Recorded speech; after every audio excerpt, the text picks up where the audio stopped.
Welcome to another edition of the Dublin High School Fighting Irish Coaches Show. I'm here with head coach and athletic director of Dublin High School, Roger Holmes.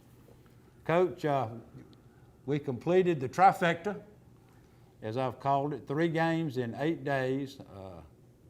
From what I understand, your program made history again by accomplishing, 3 games. That's almost a third of the region schedule in a week, 8 days.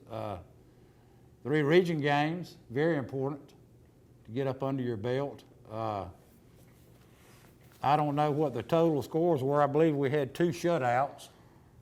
We did. And had 2 shutouts, and then one team maybe scored 12 or 13 points on us. But it was good for the kids to be able to come back and under this pandemic and have some pandemonium for your program. So it was exciting to get that done.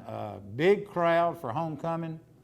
Bright, beautiful sunshine on a Saturday afternoon. You know, something different. Beautiful homecoming court we had out there, and the community did come out. Oh, it was a great turnout. I was really proud of our crowd that we had on Tuesday night when we played Wheeler County. That was a good crowd. You know, we played 3 games since we last talked, so we got a lot to recover, I'm sure. Well, we'll go with our latest game, the Hawkinsville game. I'd like to talk about what we did just Saturday afternoon. I think your kids jumped off to a great start again. Scored a bunch of points first quarter, second quarter, and third and fourth quarters, you kind of emptied the bench. Yeah. And it's good for these young guys to get in there and play. From what I looked at the stats, and what I looked at, you had 11 young men carry the ball. Excuse me. You're going to have to edit that one. Let's go back. I knew it was coming. I was trying to hold it off. He edits Crather all the time. You go back to... Yeah, from what I understand, and looking at my stats and whatnot, you had 11 young men carry the football, which I don't think that's been done in Dublin football in a long time. And also another thing, we had 3 touchdown passes thrown in one game. And you may have to go back to one of your old computers, maybe Kyle Krabs here or something like that. I can't remember when that happened, but Markel had an awesome game, 3 for 3 for 3 touchdowns. Yeah, we've had several games where we've thrown 3 touchdowns. It just hadn't been in the last couple of years. But we were able to get several young men an opportunity to carry the football the other night. You talked about how we jumped on them early. And a lot of that had to do with special teams. They had a bad snap. We hit the punter while he was trying to recover it. We got a scoop and score right there. There was a touchdown. We had a kickoff where we pinned them almost a safety. I think they gave it to them on the 1-foot line. It looked like a safety. And now the field position's all in our favor right there. We did some really good things. Hawkinsville was outmatched. They were young. They're a young football team, and they're a football team that's trying to learn to run this wing tee. But they had won 2 games on the road. Yeah, there are, you know, it was just one of those days where everything we did was right. A lot of the things they did was wrong. I thought defensively we played really, really well. They ended up, I think, with a total of 25 yards of offense for the night. A lot of that probably was negative yardage up until the fourth quarter when we got down to our 3rd defensive group. Again, we had almost 300 yards. And they moved the football against our young kids, and that's okay. You know, if they'd have put one in the end zone, it's okay, because those guys got to learn to fend for themselves. And I might have learned that as a high school football player. Played on a great team my junior year. I think we gave up about 3 points a game for the whole season. We were really, really good. The players would talk the coach in, we'd get ahead, we'd put up points, and he'd start putting the backups in. And if they got down there close to score, then the defensive guys, and it was a pride thing. You didn't want people to get in your end zone. And, you know, we'd say, hey, let us go back in, coach, let us go back in. We don't want them to score, and we'd go back in. Right. Well, then a bunch of those guys I played with, about 10 of them, 8 of them, somewhere between 8 and 10 had graduated. And we had to come back and play our senior year. And I don't know that it was this way, but it appeared this way, that we were used to somebody bailing us out. You know, and you don't need to get bailed out. No. You got to bow your neck and get the stops yourself. And, you know, once we commit and we start emptying the bench, then it's up to the guys that are in there to either move the football or stop them. And so that's good experience, and we were glad to get to play, you know, multiple kids in the Wheeler game, all 3 games actually. A lot of our young kids played a great deal in all 3 of those games, and that was important because we've lost a couple of JV games we weren't able to play. And we had to cancel our our Vidalia JV game last week because it was on Thursday. And we just couldn't squeeze in a JV game from playing on Tuesday night and playing on Saturday. We couldn't afford for half of our coaches and half of our football team to not be at practice. Well, speaking of JV, Coach, when are we getting back on track? Well, I'm glad you asked that question. Our JV team will have the opportunity on Thursday of this week at 5 o'clock here in the Shamrock Bowl. Coach Ben Turner and the Falcons are coming across the river. He says he's limited in his kicking game. He doesn't know if we're going to actually be able to do kicking game. They may just want to mark it off kind of like it's a scrimmage, and if that's the case, that's the case. Because we just want our kids to get on the field, to compete, to gain some experience with nobody being in the huddle with them and all those type things. Because right now we've only got to play 1 JV game. One was canceled while we were on the COVID break. Baldwin canceled because they were just coming off of a COVID, and he said he was down to 40 kids and couldn't afford to play a JV game, and then we had to cancel the the Vidalia one. So it's been tough. They need some action. They need to play, and I'm glad we've been able to get them some work up to this point, because I do not predict or project in any way that Friday night when we go down to Wilcox County that it's going to be a game where anybody but the strongest and the most physical and the most talented are going to have an opportunity to be successful on the field against the team the caliber of Wilcox. We'll take a break, Coach, and come back and talk about Wilcox County after we have a word from our sponsors. Stepping Stone Child Advocacy Center is a nonprofit organization serving the Dublin and Oconee Judicial Circuit. We provide confidential services to children and adults who have experienced child abuse or sexual assault. We are available 24 hours a day, 7 days a week to respond to your crisis or need. When you take that step to report your abuse or assault, we will be here to help you navigate your way to hope and healing. You will be treated with kindness and respect as you receive services such as forensic interviews, medical exams, legal advocacy and support, as well as referrals to counseling. All of these services are provided to you free and confidential. Coach, you mentioned special teams a moment ago, and a lot of that was defensively kind of what we did, stopping them, getting down there on the goal line and punt rushing, and they had a lot of bad snaps. But a thing that I'd like to mention, and we talked about this last week, was our kicking game.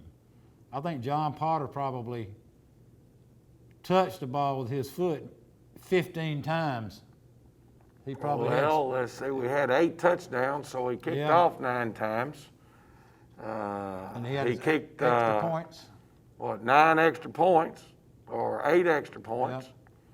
So you're in the 15, Right. 16 range, and I think he only probably had 1 kickoff that was not necessarily where it needed to be. We had 1 out of bounds, but actually I thought he kicked the ball and the placement of it was very well. There was a lot of wind Right. Saturday during the middle of the day.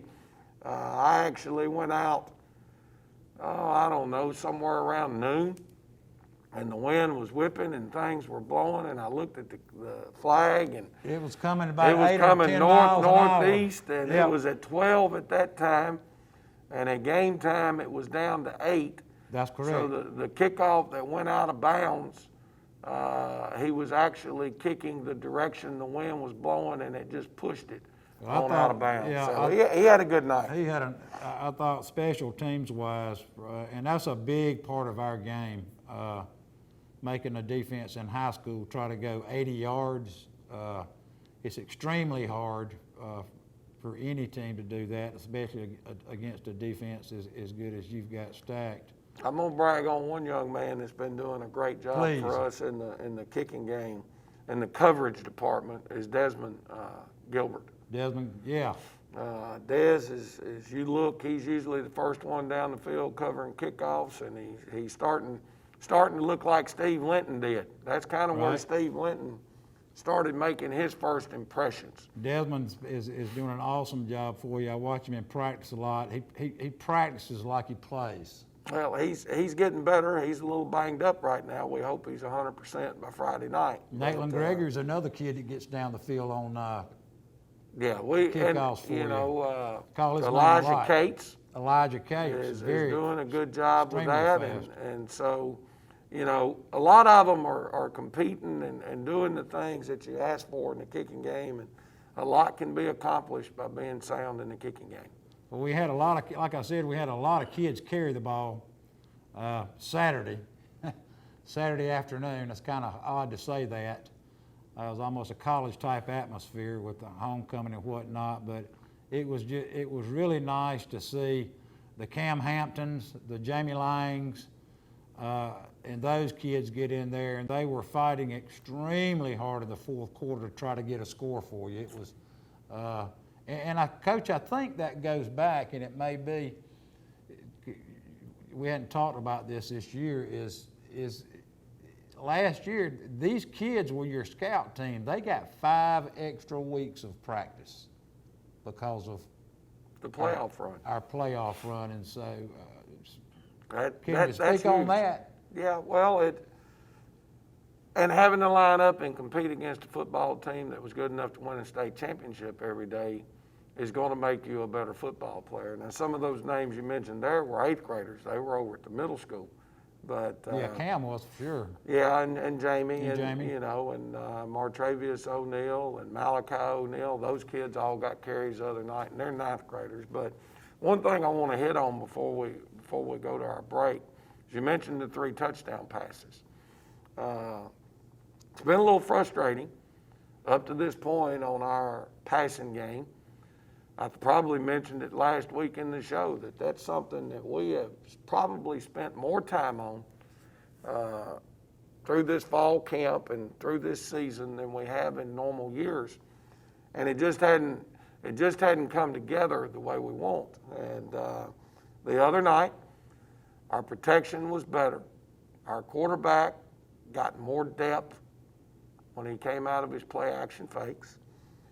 The fact that we were able to run the football and them starting committing DBs up in there to shut down the run game. Our receivers were wide open. And it tends to go that way. If you can establish the run, then you can come with the play action pass, and you've got a chance. And Markel has been doing an excellent job of pulling it down and running the football. And I like for him to run it because he's a big old kid. He weighs about 215 pounds, and got good speed, can be an effective runner. But when the guys are open, we've got to get them the football. and show that we can throw. And He did a great job of that. all passes the other night, we threw 2 play action. I think Kendall Wade got one. And Kendall, Kendall's just one of those playmakers that you use everywhere and can do anything. It was great to get Gabe Guyton a touchdown catch the other night because, again, Gabe has been a wide receiver running back his whole career. We moved him to tight end. He's accepted that role and bought into being the best he can be. You needed him for blocking this year. Yeah, but You every did. once in a while, you got to feed that monster. Right. He's a tight end, and he wants to get his hands on the ball. And we've still got a few things in the playbook that ways that we want to get it to him.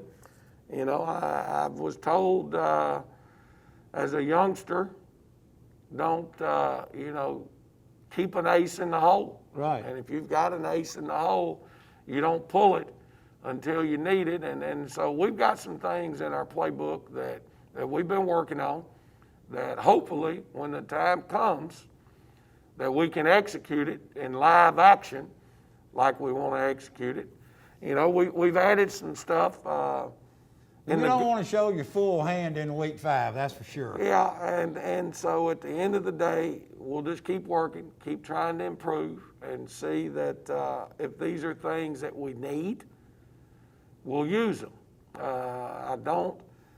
I'm one of those guys that thinks you take care of your business with what you know and what you're capable of.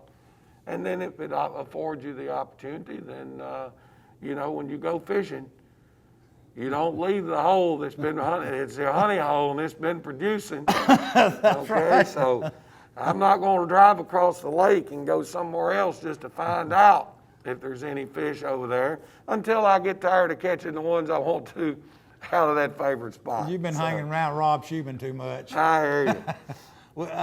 We'll take a break, Coach, and come back and talk with we'll talk about Wilcox County after we have a word from our sponsors.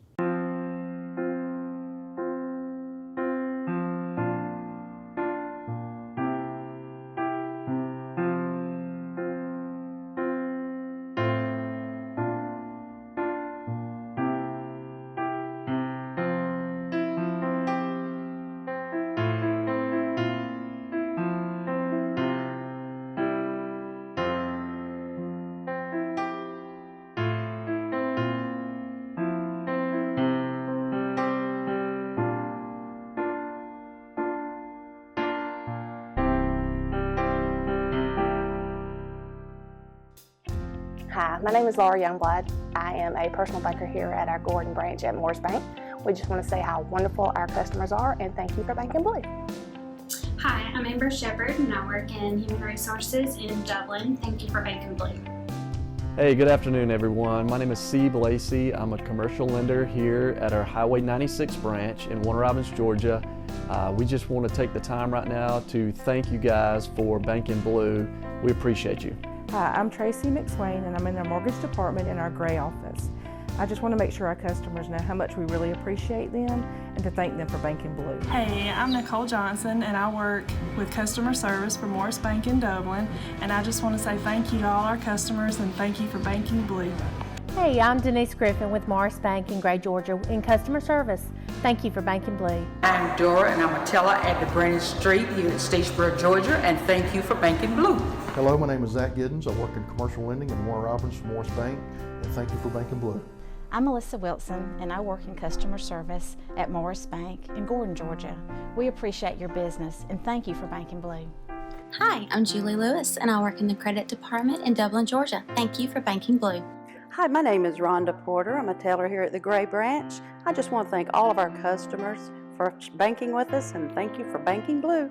I'm Crystal, and I work in the customer service department in Statesboro, Georgia. Thank you for banking blue. Hi, I'm Tracy Silva. I'm a customer service rep in Warner Robins, Georgia, and thank you for banking blue. Hi, my name is Cliff Wilds. I'm a commercial lender in Statesboro, Georgia. Thank you for banking blue. Hey, I'm Carly Curry. I'm a commercial personal banker in downtown Dublin. Thanks for banking blue. Hello everyone, I'm Steve Williams. I'm a commercial lender with Morris Bank. And guys, we are just so excited to have you as a customer. We want to thank you guys for allowing us to serve you during the SBA PP loan process. And thank you so much for just banking blue. I'm Gina Willis. I'm a teller at Brooklet branch. Thank you for banking blue. Vanessa Roberson in the IT department located in Dublin, Georgia. Thank you for banking blue. Hi, I'm Leah Arnold, the customer service representative here in Statesboro, Georgia. Thank you for banking blue. Hey, I'm Terry Golden. I work at the Brooklet branch. Thank you for banking blue. Hi, I'm Sonya Alexander and I work in Human Resources in Dublin, Georgia. And I'd like to thank you for banking blue.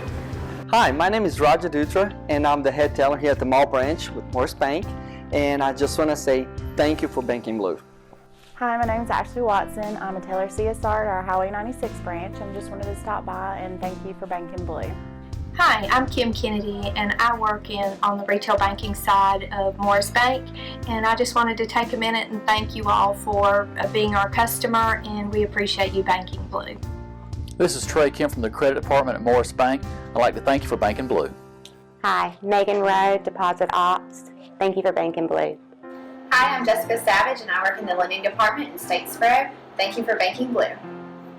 This is Tanner Underwood from the Mall branch. I would like to thank you for banking blue. Hello, I'm Angela Joyner and I'm a customer service representative at our Veterans branch. And we just want to say thank you for banking blue. We appreciate your business. Hey, I'm Ashlyn. I'm a teller at Statesboro, Maine. Thank you for banking blue. Hey, my name is Lacey Evans. I work at the Mall branch in Dublin, Georgia. Thank you for banking blue. Hi, I'm Amanda Laircy and I work in the credit department in Dublin. Thank you so much for banking blue.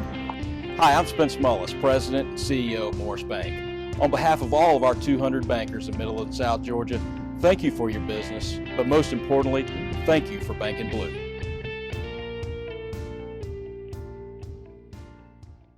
It's hard to breathe through. I can't breathe through mine. I have to take my print. glasses off. That print is. I get fogged up. Which I don't need to see now. I'm not reading anything really, but. And I got sinus stuff now. That ain't helping. Everybody does. Do they? Yes. Well, I stay at home all the time, so I don't know what's going on, what the heck's going on out here in the community. All I know is I've had them taking Sudafed, and I'm fit to stop and get some Mucinex on the way back to the house.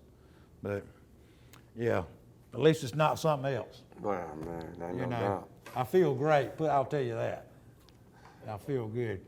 All right, we're back with Coach Holmes with our weekly coaches show. Coach, we've got the biggest test of the season so far, I think, coming up. A region game. It's going to be on the road. You always say take care of your business in the Shamrock Bowl, and there's going to be one or two instances where you may have to go, where you got to go away, and you really may have to step up. And this may be one of those. We've got to drive down to Rochelle, Georgia, Friday night, 7:30 kickoff against the Wilcox County Patriots, I believe. And I looked at the whiteboard in there. They're all seniors and they're all big except the quarterback. Well, they are the best football team that we have played to this point. They're ranked above us, I believe. There's some polls that have them ranked above us, and I think it's deserving on their behalf. You know, and it's hard to say where it starts, but I think it starts with them defensively. They have two big defensive tackles inside. They've got one extremely big defensive end, number 85. He looks to be about 6'3", about 225. The other defensive end is not quite as big. They have the best linebacking core that maybe we've played against in the last 3 or 4 years. And I'm sorry, I don't know the young man's name. Thrower. Marquez Thrower, I believe. Yeah, Marquez, but he's number 14. He's committed to Kentucky. He's been offered by 7 or 8 different Southeastern Conference schools. He's about 6'2", somewhere in the 230 range. But he has exceptional speed for a young man that's that big. Would if I were recruiting on a Division I level, there's no question that what I see on film from him, that he would be a young man that I would certainly want to recruit. He's going to go up and join Derek Jackson out of Lawrence County that's playing for Kentucky now. That's what it sounds like. And, you know, I wouldn't be surprised if there's some others who don't try to change his mind.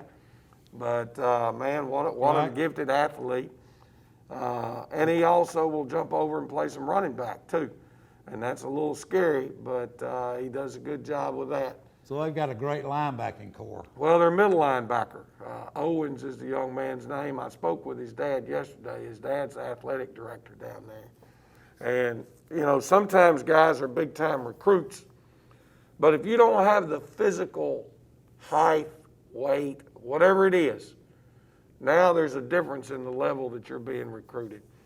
And to not take anything away from thrower, number 10, Owens, their middle linebacker, is a phenomenal football player. He's just not getting the press thrower. He's not quite as big. He's not as big. You know, and when I talked to his dad yesterday, we were talking about our trip and when we're coming and press boxes and all that. And I asked him who was recruiting his son, and he said, well, Coach, he's got an offer right now, and I think it's what he's going to do. He's going to go play at Army. He said there's a couple other smaller offers. That's nothing to sniff at. No, sir. And what I'm telling you is the type of player that Army recruits, there's no question when you watch that kid on film, that's what he is, because once he sees his read, he is downhill, he's physical, and he's a player. And their other linebacker is in the mode of both of them. So linebacking core for them is phenomenal. They've got a couple of guys in the secondary that have already gotten several offers that come down the hill, and not only they got great speed, but they tackle extremely well in open field. So for us to put together any consistency offensively, we're going to have some balance, and we're going to have to not turn the football over and have penalties, because they're not going to give up, I don't think, a lot of these long touchdown runs that our football team has kind of thrived on up to this point. Well, Coach, after playing 3 games in 8 days, sometimes kids will want to relax. You got an away game coming up.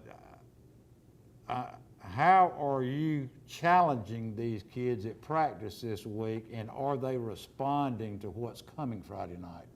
Well, I would like to say that there is no question about that, but yesterday's practice for us was not to the level that we wanted it to be. It wasn't to the level that we think it should be, with a team that if they beat us, they're winning the region championship. I don't think there's any ifs, ands, or buts about it. If they're able to win at their place, which I'm sure they feel the same way, take care of your business at home. And because they've already gone on the road and they've beaten Johnson County in a close one. They've beaten Montgomery County, they've beaten Wheeler County, they beat Telfair County.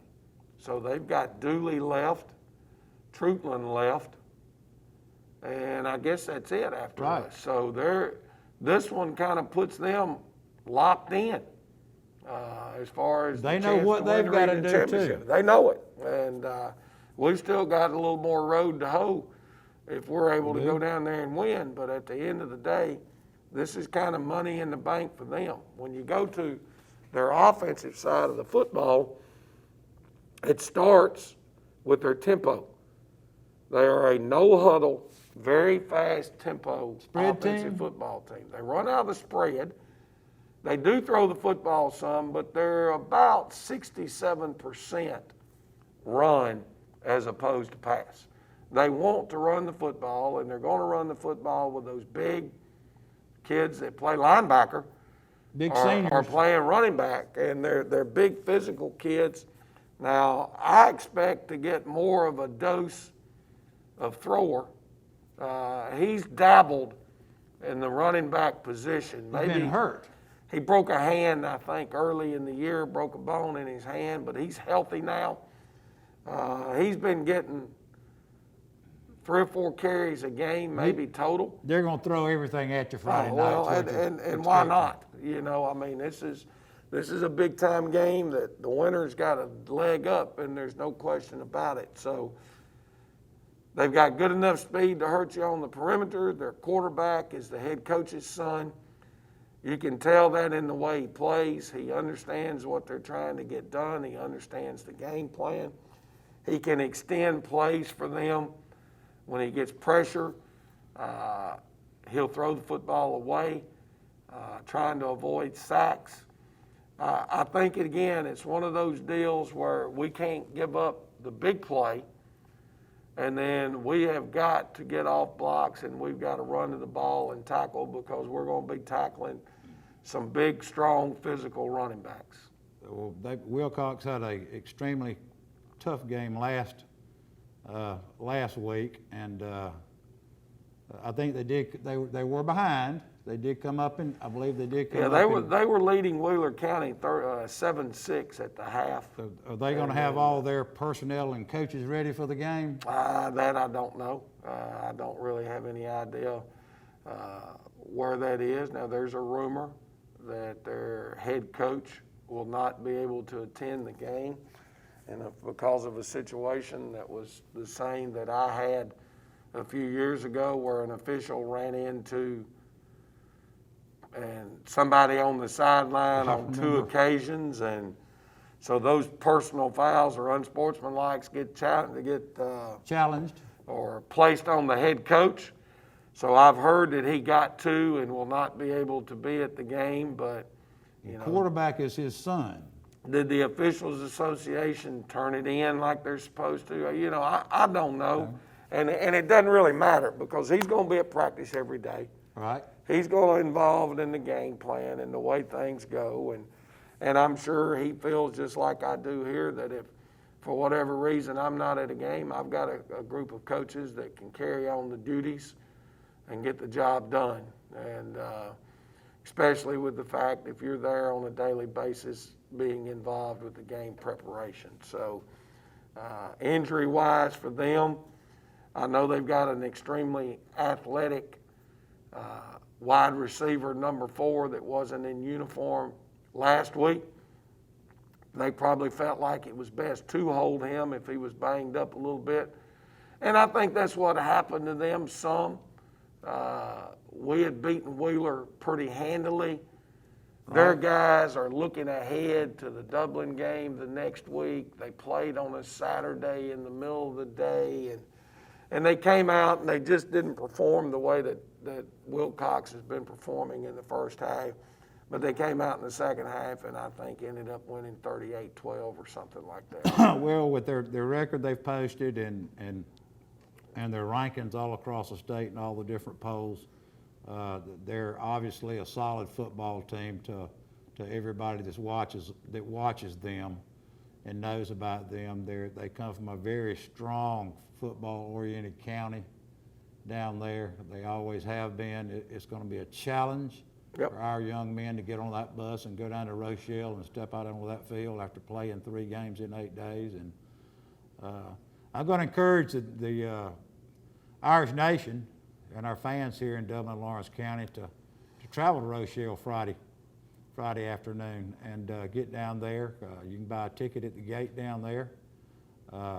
We'd like to see everybody down there. I think they are requiring masks, but they do not have limitations on tickets sold and seating. So make sure that you take a mask with you, and I think you'll be good. And we'd like to see everybody before we sign off, Coach, again tomorrow, which is Thursday. We've got our JV game. 5 o'clock. Again, 5 o'clock. East Lawrence here in the Shamrock Bowl. Come on out. We'd love to have you. And Coach, good luck Friday night down in Rochelle. Like I say, I hope we travel well, and we'll see you next Wednesday and talk about this game and our upcoming game. Look forward to it.